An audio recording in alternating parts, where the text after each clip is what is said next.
আরেক শ্রেণীর সম্প্রদায় আমরা দেখতে পাচ্ছি যাদের সোশ্যাল মিডিয়াতে প্রচন্ড পরিমাণে প্রচার করছে যে তারা নিজেদেরকে নাস্তিক দাবি করছে, কিন্তু তারা ইসলামের বিরোধিতা করছে। এদের দৃষ্টান্ত হলো ওই সমস্ত ব্যক্তির ন্যায় একটি সমুদ্রের নিকটবর্তী মরুভূমিতে একটি পায়ের ছাপ দেখা গেল। তারপর একজন ব্যক্তি সেই মরুভূমির পাশ দিয়ে যেতে যেতে যেতে যেতে দেখলো যে সেখানে একটি পায়ের ছাপ রয়েছে।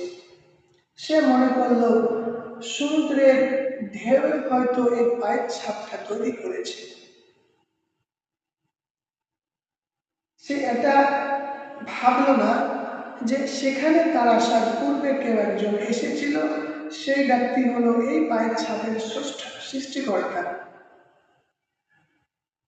তার যে চিন্তা যে সমুদ্রের ঢেউ পায়ের ছাপটি তৈরি করেছে, এটা একটি নিছক বোকামো ছাড়া কিছুই নয়। এদের দৃষ্টান্ত হচ্ছে ওই ব্যক্তির ন্যায় যে একজন উবের ড্রাইভার যাকে ট্রেন স্টেশনে দুইজন ব্যক্তিকে নিয়ে যাওয়ার জন্য ডাকা হয়েছে। সে স্টেশনের খুব নিকটবর্তী জায়গায় রয়েছে, সে সেখানে আসলো এবং সেই দুইজন ব্যক্তিকে নিয়ে গিয়ে তাদের গন্তব্যে পৌঁছে দিল। আবার ওই ব্যক্তি আসলো, সেই দুইজন ব্যক্তিকে তার গাড়িতে উঠালো এবং গাড়িতে ওঠানোর পর তাদেরকে তাদের ঠিকানা, তাদের ডেস্টিনেশন জিজ্ঞাসা করলো। তারপর সে ড্রাইভার তার চোখে একটি পটি বাঁধল। তারপর বলল যে আমি চোখে পটি বেঁধে আপনাদেরকে আপনাদের গন্তব্যস্থলে পৌঁছে দেব।